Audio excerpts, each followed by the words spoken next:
कमळी या मालिकेच्या आजच्या भागामध्ये आपण पाहत आहोत कमळी आणि निंगी कॉलेज सुटल्यानंतर आता घराकडे म्हणजेच हॉस्टेलकडे निघालेले असतात। बोलत बोलत दोघी खाली येतात आणि खाली समोर आल्यानंतर पाहतात तर सायकल ही तुटलेली असते। कशी तुटली काय तुटली तर इथे फक्त आणि फक्त हे अनेकाने केलेलं असतं। समोर पाहिल्याच्या नंतर त्यांना खूप मोठा धक्का बसतो। ही फक्त तिच्यासाठी सायकल नव्हती तर तिच्या आबांनी पै न पै जमा करून तिच्यासाठी दिलेली ही गिफ्ट होती। त्याचबरोबर हे नेहमी सायकल तिच्यासोबत असायची। फक्त आणि फक्त तिला असं वाटायचं की तिचे ओल्ड मॅनर्स तिच्यासोबत आहेत असं ह्या सायकलमधून तिला वाटायचं। त्यासोबत आत्तापर्यंत कधी ह्या सायकलवर कधी खरोचसुद्धा आली नव्हती, पण आज हे सगळं ह्या पद्धतीने झालेलं आहे। आता इकडे कमळी अक्षरशः खाली बसून रडायला लागलेली असते। कमळी खाली बसून रडायला लागल्यानंतर इकडे मात्र आता निंगी तिला समजावून सांगण्याचं काम करत असते। निंगी म्हणत असते, प्लीज प्लीज ग कमळे, जरा शांत हो ना प्लीज, तू अशी रडू नकोस, धीर सोडू नकोस ना ग, प्लीज शांत हो ना, असं तिला म्हणत असते। आता ह्या सगळ्या गोष्टी तिला इथे बोलल्यानंतर मात्र कमळी तरीसुद्धा शांत बसत नसते। कमळीला खूप जास्त त्रास होत असतो। तिला असं वाटत असतं की नाही, हे सगळं अनिकाने केलेलं आहे। आता इकडे अनिका तिच्या बाजूला येते आणि अनिका म्हणत असते, काय म्हणाली होतीस मला तू, की इथे माझ्या गाडीच्या जागी तुझी ही खटारा सायकल पार करणार आहेस का? काय गे कमळे, असंच म्हणाली होतीस ना की काढणार नाही जा म्हणून, मग आता तुझ्या ह्या सायकलचे काय हाल झालेले आहेत तू बघितलंस ना। आणि त्याचबरोबर इथे माझीच गाडी पार्क होते, कळलं तुला? जा आता, कसं जायचंय कसं यायचंय ते आता तू एक काम कर, एक दो करून कॉलेजला येत जा, काय ए कमळी बया, असं म्हणूनच आता ती तिथून निघून गेलेली असते। तिथून निघून गेल्यानंतर आता सगळ्या कॉलेजचे मुलं मुली निघून जातात आणि तिच्या मागे सगळे निघून गेल्यानंतर आता तिथे ऋषी आलेला असतो, कारण ऑलमोस्ट कॉलेज सुटलेलं असतं। ऋषीला घरी जायचं असतं। बाहेर येऊन पाहतो तर काय, कमळी इथे रडत बसलेली असते आणि निंगीसुद्धा तिच्या बाजूला असते। आता लगेचच ऋषी तिला म्हणत असतो, काय झालेलं आहे, का रडतेस तू कमळे? त्यावर आता इथे निंगी सांगण्याचा प्रयत्न करते, पण इथे कमळी सांगू देत नाही। त्यावर आता लगेचच ऋषी म्हणत असतो, काय झाले कमळे सांग ना। आमची सायकल बघा ना, इथे ही आबांनी मला दिलेली भेट होती। ही फक्त माझ्यासाठी सायकल नव्हती तर ही आबा माझ्यासाठी आशीर्वाद होते। मला असं वाटायचं की नेहमी माझे आबा माझ्यासोबत आहेत आणि आज तिची ही अवस्था झालेली आहे। हे सगळं त्या अनिकामुळे झालेलं आहे। अनिकाने हे सगळ्या गोष्टी केलेल्या आहेत, त्या अनिकाला तर मी सोडणार नाही, असं इथे आता निंगी म्हणत असते। त्यावरच आता ऋषी म्हणत असतो, हे बघ प्लीज शांत हो, रडू नकोस, आणि निंगी तिला आता तू घरी घेऊन जा, असं म्हणूनच आता इथे रडत असलेल्या कमळीला निंगी उठवते आणि हॉस्टेलवरती घेऊन जाण्याचा प्रयत्न करत असते। इकडे मात्र ऋषीला खूप जास्त वाईट वाटत असतं। इथे कमळीची सायकल तुटलेली आहे, त्याचसोबत त्या सायकलीसोबत खूप साऱ्या आठवणी इथे तिच्या जुडलेल्या असतात आणि तो त्या सायकलकडे एकटक पाहत असतो। अनिकाने ही गोष्टी या पद्धतीने केलेली आहे, त्यामुळे आता अनिकाचा त्याला अजूनच राग येऊ लागलेला असतो। ही मुलगी रागापायी काय करू शकते आणि कशा पद्धतीला इथे किती खाली जाऊ शकते हे आता ऋषीला इथे समजून आलेलं असतं। इकडे तो ऋषी कमळीला सांत्वन करत असतो, म्हणत असतो, हे बघ कमळी प्लीज झालेल्या गोष्टी सोडून दे आणि आता रडत उगाचच बसू नकोस प्लीज, मी बघतो काय करायचं तर। आता कमळी आणि निंगी हॉस्टेलवरती गेलेले असतात। इकडे जी रागिणी आहे ती तिच्या अनिकाच्या खोलीमध्ये बसलेली असते। तेवढ्यातच अनिका तिथे येते। अनिका तिथे आल्यानंतर तिथे बाजूला बसते आणि रागिणी तिला म्हणत असते, बघ ना किती छान छान डिझायनर आहेत, आपण ह्या तुझ्यासाठी ह्या डिझायनरकडून एखादा ड्रेस डिझाईन करून घ्यायचा का? पण इकडे अनिका काहीच बोलत नसते, तिचं लक्ष फक्त आणि फक्त त्या गोष्टीकडे असतं। इथे कशा पद्धतीने ऋषी तिला स्वारी म्हणत होता, कशा पद्धतीने इथे कमळीने असं सांगितलं होतं की काही जरी काढलं तरीसुद्धा मी ही सायकल काढणार नाही, असं म्हटलेली असते आणि त्यामुळे तिला राग येत असतो। तेवढ्यातच रागिणी आता इथे नौकरांना तिच्यासाठी सरबत किंवा ज्यूस बनवून आणायला सांगत असते आणि तेवढ्यातच आता इकडे एका नौकराने, म्हणजेच जो सुहास नावाचा नौकर असतो, तो इथे अनिकासाठी सरबत घेऊन आलेला असतो। इकडे मात्र रागिणी म्हणत असते, काय झालेलं आहे आणि बेबी, एवढी का अपसेट आहेस तू, ठीक तर आहेस ना, आणि एवढा राग कसला आलेला आहे? पण इकडे अनिकाला ते सगळं काही आठवत असतं, कशा पद्धतीने इथे गणपतीची स्थापना केली आणि त्याचसोबत गणपतीची स्थापना करून सुद्धा इकडे मात्र कशा पद्धतीने माझ्या कारच्या जागी इथे तिने स्वतःची कार पार्क केली, ह्या सगळ्या गोष्टी तिला आठवत असतात। जेव्हा हातामध्ये सरबताचा ग्लास असतो तेव्हा मात्र इथे अनिका तो ग्लास लगेचच हातामध्ये घट्ट धरत असते। एवढा राग असतो की तो काचेचा ग्लाससुद्धा ती हातामध्ये फोडून टाकते. हातामधला काचेचा ग्लास फोडल्यानंतर इकडे रागिनी जोरातच ओरडते. ती म्हणत असते, अनिका अनिका तू आणि बेबी हे सगळं काय केलेलं आहेस? त्याचबरोबर हातामध्ये काच घुसलेली आहे. एवढं काय झालेलं आहे? लगेचच आता इकडे मावशांना नोकरांना आवाज देत असते, फर्स्ट एड बॉक्स प्लीज घेऊन या लवकर, असं म्हणून हातातलं रक्त ती पाहत असते. लगेचच आता नौकर जे आहे ते फर्स्ट एड बॉक्स घेऊन आलेले असतात. कामिनी हा सगळा गोंधळ ऐकल्यानंतर आता ती सुद्धा हे सगळं पाहण्यासाठी आलेली असते. जेव्हा ती दारातच उभी असते तर हा सगळा प्रकार तिला उघड्या डोळ्यांनी पाहायला मिळतो. कशा पद्धतीने इथे आता तो सरबताचा ग्लास इथे सांडला होता आणि तो फुटला सुद्धा होता आणि त्याच्या काचं इथे आता अनिकाच्या हातामध्ये रुतलेली होती.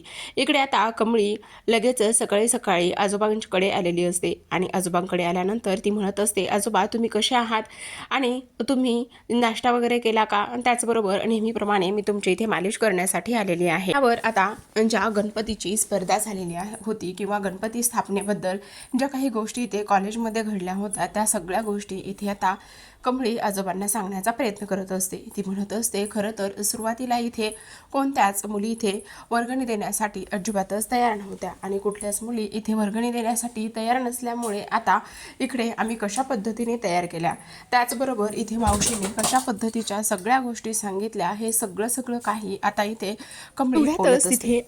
अन्नपूर्णा जिलेले असतात. अन्नपूर्णा आजी आल्याबरोबरच आता इथे त्या म्हणत असतात, काय चाललेलं आहे? त्यावरच आता इथे ती म्हणत असते, काही नाही अगं, तू आलीस पण आणि कामाला लागलीस पण. आल्याबरोबरच तुला किती वेळा सांगितलेलं आहे आल्याबरोबरच इथे नाश्ता करायचा, आणि काय गं आता लगेच आल्याबरोबर कामाला लागलेली आहेस? आणि गणपती उत्सव मात्र खूपच चांगला झालेला आहे वाटतं. आणि तेव्हा कमळी म्हणते, हो आजी, तेच मी आजोबांना सांगत होते की कशा पद्धतीने गणपती उत्सव साजरा झाला आणि कशा पद्धतीने इथे आम्ही एन्जॉय केला, आणि तेच सगळं काही इथे मी डिस्कस करत होते आजोबांबरोबर. अच्छा असं आहे तर, हो का, छानच झाला मग. बरं चल बरं पटकन नाश्ता करून घे. तेव्हा कमळी म्हणत असते, नाही नाही नको. पण अन्नपूर्णा म्हणत असतात, हे नाही होय नको हे आता बंद कर बरं बोलायचं. काय आल्याबरोबर तू पहिला नाश्ता करणार आहेस आणि मग बाकीची कामं करणार आहेस, समजलं तुला? बरं ठीक आहे चला आजी, असं म्हणून आता कमळी त्यांच्याबरोबर नाश्ता करून येते. नाश्ता करून आल्याबरोबर आता ती तेल ओतून ठेवलेल्या ज्या वाटीत असतं त्या वाटीतलं तेल हातावर घेते. खरं तर ते तेल सुरुवातीला गरम असतं, पण इकडे ती म्हणत असते, अरे बराच वेळ झालं गरम करून, पण हे आत्तासुद्धा कसं गरम आहे कळत नाही मला. तर इकडे आजोबा तिला खानाखुणा करत असतात, नको ते तेल घेऊ नको असं म्हणत असतात. पण इकडे कमळीला त्यांचे इशारे हे सगळं काही समजत नाही. हातावर घेतल्यानंतर ते तेलाचा वास, त्याचबरोबर त्याचं जे काही ते तेलकटपणा आहे तो वेगळाच कमळीला जाणवत असतो. ती म्हणत असते, हे काय आहे नेमकं, असं का होतं आहे? पण तरीसुद्धा ती म्हणत असते, नाही नाही हे तेल तर माझ्या गावाकडचं आहे, चांगलं आहे. आणि त्यामुळे ती पुन्हा ते तेल बाबांच्या पायाला लावण्याचा प्रयत्न करत असते. बाबांच्या पायाला लावण्याचा प्रयत्न केल्यानंतर इकडे आता लगेचच कामिनी आलेली असते. कामिनी आल्याबरोबरच आता ती कालवा करायला सुरुवात करते, कारण आजोबा म्हणत असतात, नको हे तेल लावू नकोस, मला त्रास होतोय प्लीज, हे तेल लावू नकोस, मला त्रास होतोय प्लीज, खानाखुणा करून बोलत असतात. पण इकडे आता कमळीच्या हाताला सुद्धा झोंबलेलं असतं. लगेचच कामिनी तिथे येते आणि म्हणत असते, बाई बाई बाई बाई बाई बाई काय हे, अगं काय केलंयस तू, माझ्या दादाच्या जीवावर उठलीस का तू, अगं तू हे काय केलेस? तेवढ्यातच आता रागिनी आणि त्यासोबत अनिकासुद्धा तिथे आलेल्या असतात. अरे दादा तुला त्रास होतोय का? बघ ही पोरगी, काल आलेली पोरगी इथे माझ्या दादाच्या जीवावर उठलेली आहे. अगं तुला काय मिळणार आहे हे सगळं करून, माझ्या दादाचा जीव घेऊन तुला काय मिळणार आहे, तू असं का करत आहेस? असं म्हणूनच आता इकडे कामिनी अकावतांडव करण्याचा प्रयत्न करत असते. तर इकडे आता लगेचच ती म्हणते, नाही नाही ह्या सगळ्या गोष्टी वहिनीला सांगायला पाहिजेत, म्हणून लगेचच अन्नपूर्णाला सुद्धा आवाज देण्याचा प्रयत्न करत असते. अगं हे बघ ना, माझ्या दादाच्या पायाला कसले डाग उठलेत, कसले लाल रंगाचे चट्टे उठलेले आहेत, असं इथे ती बोलत असते. तर इथे आजोबांचा खरंच पाय जो आहे तो लाल झालेला असतो, आग उठलेली असते आणि त्यांना खूप जास्त त्रास होत असतो. तेवढ्यातच अन्नपूर्णा तिथे येतात. अन्नपूर्णा तिथे आल्यावर त्या म्हणत असतात, काय झालंय बघू बघू जरा, काय झालंय कमळी, अहो काय हे, कशामुळे झालं हे असं, आणि तुम्हाला त्रास होतोय का हो, अहो हे काय आहे सगळं, असं इथे ती बोलत असते.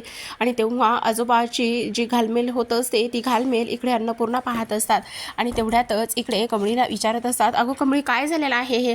त्यावरच कमळी म्हणत असते, नाही आजी, मला सुद्धा ह्या सगळ्या गोष्टी नाही समजत आहेत. काय झालंय, कशा पद्धतीने ह्या सगळ्या गोष्टी झाल्यात मला काहीच कळत नाही असं इथे ती बोलत असते. त्याचबरोबर आता हे सगळं कशामुळे झालंय त्यावर ती म्हणत असते, अगं कशामुळे झालंय असं का विचारत आहेस, तू बघ ना कशामुळे झालेलं आहे आणि काय झालेलं आहे हे गोष्टी तुला इथे कळत नाही का? अगं ही मुलगी इथे आता तुझ्या नवऱ्याच्या म्हणजेच माझ्या दादाच्या जीवावर उठलेली आहे. ह्या मुलीमुळे इथे सगळ्या काही गोष्टी इथे झालेल्या आहेत. हे सुद्धा गोष्टी तुला इथे समजत नाही का, कळत नाही का, असं इथे आता ती बोलत असते. त्यावरच आता इकडे मात्र अन्नपूर्णा ते सगळं काही पाहत असते. अन्नपूर्णाने ते सगळं काही पाहिल्याच्या नंतर त्यांना सुद्धा आता इकडे खूपच मोठा धक्का बसलेला असतो की हे सगळं काय होतंय, कशा पद्धतीने होतंय तिला समजत नसतं. त्यावरच आता इकडे कामिनी ह्या गोष्टीचा तांडव करत असते. ती म्हणत असते, ह्या मुलीमुळे सगळ्या काही गोष्टी झालेल्या आहेत. फक्त आणि फक्त ह्या मुलीमुळे. ह्या मुलीला तू इथे हे तेल लावायला दिलेलं आहेस. त्यावर लगेचच आता रागिणीने डॉक्टरांना फोन करून बोलावून घेतलेलं असतं. डॉक्टर आल्यानंतर इथे आता कामिनी म्हणत असते, हे सगळं ह्या मुलीमुळे झालेलं आहे. ह्या मुलीमुळे ह्या सगळ्या गोष्टी इथे झालेल्या आहेत असं इथे ती बोलते.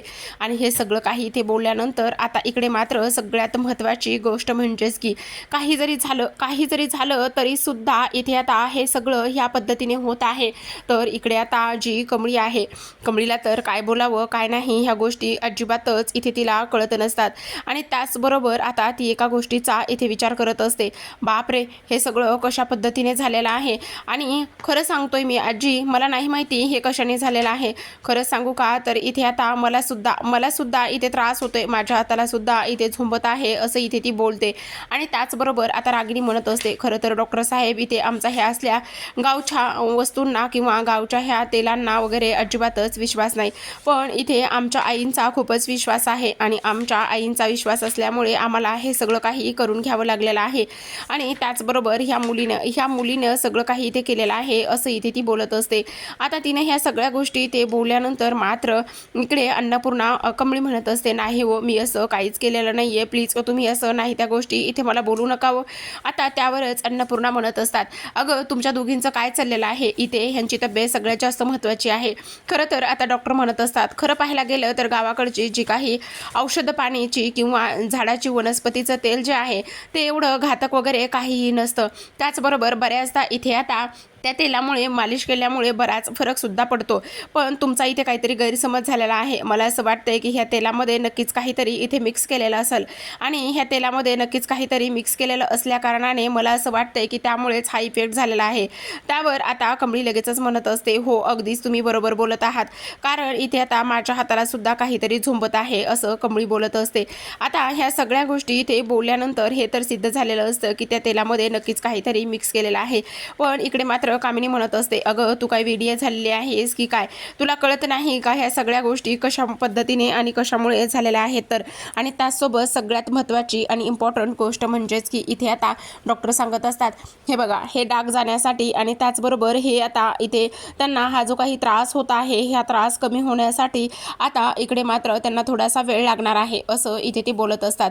त्याचबरोबर आता इकडे कामिनीला तिने केलेले सगळे काही कृत्य आठवत असतात. कशा पद्धतीने आता इथे कामिनीने जेव्हा नाश्ता करायला गेलेली असते आणि कमळी जेव्हा नाश्ता करायला गेलेली असते तेव्हाच मात्र आता इथे तिने त्या तेलामध्ये एक विषारी तेल आणून मिक्स केलेलं असतं. आणि ते विषारी तेल आणून मिक्स केल्यानंतर आता इकडे सगळ्यात महत्त्वाची एक गोष्ट झालेली असते आणि ती म्हणजेच की आता इथे त्या विषारी तेलामुळे आता इथे त्या आजोबांना सगळं काही लालसरपणा आलेला असतो आणि सगळं काही इथे त्रास होताना सुद्धा दिसत असतो. आता इकडे मात्र कामिनी म्हणत असतात, काय मग दादा, तुला तुझ्या पायावर लवकर उभा राहायचं आहे का, आणि तुला तुझ्या पायावर लवकर उभा राहायची खूपच जास्त घाई आहे का, असं सुद्धा आता इथे ती बोलत असते. आणि तेव्हा तिनं त्या वाटीतल्या तेलामध्ये काहीतरी केमिकल मिक्स केलेलं असतं आणि काहीतरी केमिकल मिक्स केल्यामुळे आता आजोबांना हा त्रास इथे झालेला असतो. हे सगळं आता इथे कामिनीला आठवत असतं आणि त्याचबरोबर कामिनीने हे सगळं आता मुद्दामून केलेलं आहे. ही सुद्धा गोष्ट तेवढीच जास्त महत्त्वाची असते.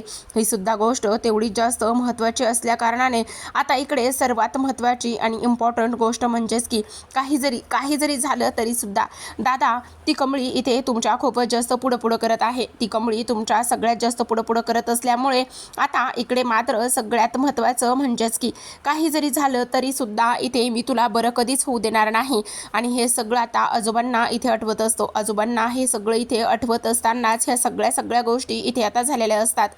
त्याचबरोबर आता इकडे आजोबा विचार करत असतात की मी कमळीला हे काहीतरी खुणावत होतो की प्लीज हे तेल अजिबात मला लावू नकोस म्हणून, पण इथे आता कमळीला मी काय बोलतोय ती मात्र गोष्ट इथे अजिबातच समजलेली नसते आणि ती गोष्ट अजिबातच न समजल्यामुळे ह्या सगळ्या गोष्टी इथे आता झालेल्या असतात. आणि त्याचबरोबर ह्या सगळ्या गोष्टी झाल्यामुळे इकडे आता जी काही कामिनी आहे, कामिनीचं मात्र आता सगळं काही इथे फावलेलं असतं आणि कामिनीचं सगळं काही फावल्यामुळे आता ह्या सगळ्या गोष्टी इथे झालेल्या असतात.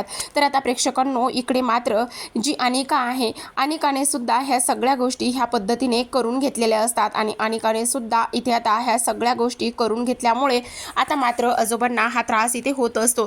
तर आता कामिनी म्हणत असते, खरं तर आमच्या वहिनीचा ह्याच्यावर खूपच जास्त विश्वास आहे, आमच्या वहिनीमुळे ह्या सगळ्या गोष्टी इथे झालेल्या आहेत. आमच्या वहिनीला कित्येकदा मी इथे सांगितलंय की ह्या अशा गावछाप आणि त्याचबरोबर गरीब लोकांवरती विश्वास ठेवत जाऊ नको म्हणून, पण तिचा मात्र कसल्याच आणि कोणावरही ती विश्वास ठेवते असं इथे ती बोलत असते. आता ह्या सगळ्या गोष्टी इथे बोलल्यानंतर इकडे मात्र आता जे डॉक्टर आहे ते म्हणत असतात, हे बघा अजिबातच असं काही नाहीये, तुमचा काहीतरी नक्कीच गैरसमज झालेला आहे, प्लीज तुम्ही थोडासा विचार करा की हे असं काही होणार नाहीये. आणि त्याहूनही सगळ्यात महत्त्वाची गोष्ट म्हणजेच की इथे बऱ्याचदा आपण असं पाहायला मिळत असतं की आता बऱ्याचदा इथे हे जे काही दुखणं आहे ते अशा गावठी तेलामुळे सुद्धा बरं होत असतं, पण आता इथे ह्यांना हा त्रास झालेला आहे, नक्कीच त्यामध्ये काहीतरी केमिकल वगैरे मिक्स केलेलं असेल. आता इकडे कामिनी म्हणत असते, हे जरी एवढ्या पद्धतीचं खरं असलं तरी सुद्धा मला ह्या सगळ्या गोष्टीवरती अजिबातच विश्वास नाही, काही जरी झालं तरी सुद्धा ह्या मुलीला इथून आत्ताच्या आत्ता हकलून द्यायचं आहे. जोपर्यंत ही मुलगी इथे आहे तोपर्यंत अजिबातच कोणाला सुख नसणार आहे, त्यामुळे आत्ताच्या आत्ता ह्या मुलीला लगेचच इथून हकलून द्या असं इथे ती बोलत असते. आता ह्या सगळ्या गोष्टी इथे तिनं बोलल्यानंतर मात्र इकडे आता कामिनी म्हणत असते, माझ्या दादाला इथे लवकरच बरं होऊ दे ग, माझा दादा लवकरच ठीक होऊ दे ग असं इथे ती बोलत असते. आणि तेव्हा मात्र इकडे ती म्हणत असते, नाही, सर्वात पहिले ह्या मुलीला ह्या घराच्या बाहेर हकललं पाहिजे, चल आत्ताच्या आत्ता ह्या घरातून तू बाहेर जा असं कामिनी म्हणत असते. पण आता कमळी म्हणत असते, तुम्ही माझं प्लीज एकदा ऐकून घ्या ना, मी असं काहीच नाही केलेलं, तुमचा काहीतरी गैरसमज होतोय. आणि हे बघा ते तेल खूप चांगलं आहे, ते तेल एवढं चांगलं आहे की त्यामुळे कोणाला आणि कसलाच त्रास होणार नाही याची मला चांगली खात्री आहे आणि गॅरंटीसुद्धा आहे, तुम्ही प्लीज एकदा माझं ऐकून घ्या ना, माझ्यावर असा अविश्वास दाखवू नका ना प्लीज असं कमळी अगदीच गयावया करून बोलत असते, म्हणत असते. पण तिचं मात्र कोणी काहीच ऐकायला तयार नसतं आणि कोणी काही ऐकायला तयार नसल्या कारणाने आता इकडे मात्र जी अन्नपूर्णा आहे ती सुद्धा जास्त काही फारसं बोलू शकत नसते, कारण त्या तेलामुळे तिला असं वाटत असतं की हा नक्कीच काहीतरी परिणाम झालाय. पण आता मात्र कमळीची बाजू आपल्याकडे घेण्यासाठी कुठलाच पर्याय नाहीये किंवा कुठलंच ऑप्शन सुद्धा नाहीये, त्यामुळे आता तर आपण इथे कमळीची बाजू घेऊ शकत नाही असं इथे तिला वाटत असतं. त्याचबरोबर आता इकडे कमळी म्हणत असते, आजी तुम्हाला सुद्धा असं वाटतं का की इथे मी आजोबांच्या जीवाशी खेळेल म्हणून, तुम्हाला सुद्धा असं वाटतं का इथे मी आजोबांना काही केलेलं असेल म्हणून, प्लीज आजी माझ्यावर विश्वास ठेवा, मी असं काही नाही केलेलं, प्लीज आजी माझ्यावर विश्वास ठेवा असं कमळी इथे म्हणत असते. पण कमळीचं हे सगळं काही जे बोलणं असतं ते मात्र आता अन्नपूर्णा ऐकत नसते. त्यावर आता इकडे कामिनी म्हणत असते, बघितलंस वहिनी, आत्ता सुद्धा ह्या मुलीला काय पडलेलं आहे, तर ही मुलगी आता सुद्धा इथे तुला समजावण्याचं काम करते. पण सगळ्यात महत्त्वाची गोष्ट म्हणजेच की ह्या मुलीमुळे ह्या सगळ्या गोष्टी इथे झालेल्या आहेत. त्यावर आता अन्नपूर्णा म्हणत असतात, प्लीज कमळी मला आता कोणाशी काहीच बोलायचं नाहीये, आता माझ्यासाठी ह्यांची तब्येत जी आहे ती सगळ्यात इम्पॉर्टंट आहे असं इथे ती बोलत असते. कारण आता इकडे हे सगळं अनिका आणि त्यासोबत कामिनीने ह्या सगळ्या गोष्टी इथे केलेल्या असतात. आता कशा पद्धतीने अन्नपूर्णा हे सगळं आता सगळ्यांसमोर आणेल आणि त्याचबरोबर कमळी जी आहे ती निर्दोष आहे हे सुद्धा कशा पद्धतीने सिद्ध करेल हे पाहणं खूपच रंजक आणि त्याहूनही तेवढंच ते इंटरेस्टिंग असणार आहे प्रेक्षकांनो.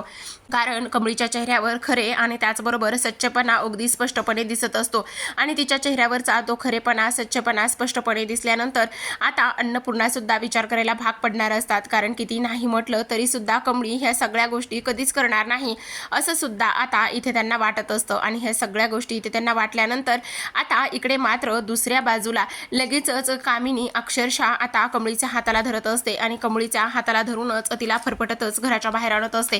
ती म्हणत असते, आता पुन्हा इकडे ह्या दाराचा उंबरा सुद्धा तू ओलांडायचा नाही, समजलं, तुझी लायकी सुद्धा सुद्धा नाही आहे इकडे येण्याची आणि त्याचबरोबर इथे तू माझ्या दादाच्या जीवावर उठलेली आहेस, त्यामुळे इथे आत्ताच्या आत्ता तू इथून चालती हो, असं म्हणूनच आता इथे जी कामिनी आहे ती इथे कमळीला फरफटतच घरातून धक्के मारत बाहेर काढत असते. तेवढ्यातच आता डिंगी धावतच कमळीला सावरण्याचा प्रयत्न करत असते.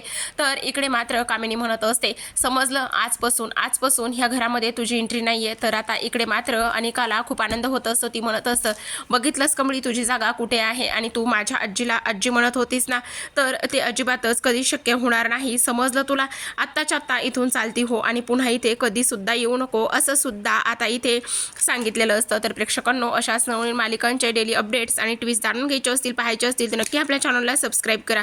भेटूयात पुन्हा एका नवीन आणि त्यासोबत इंटरेस्टिंग अशा रिव्ह्यू सोबत. तोपर्यंत पाहत रहा कमळी.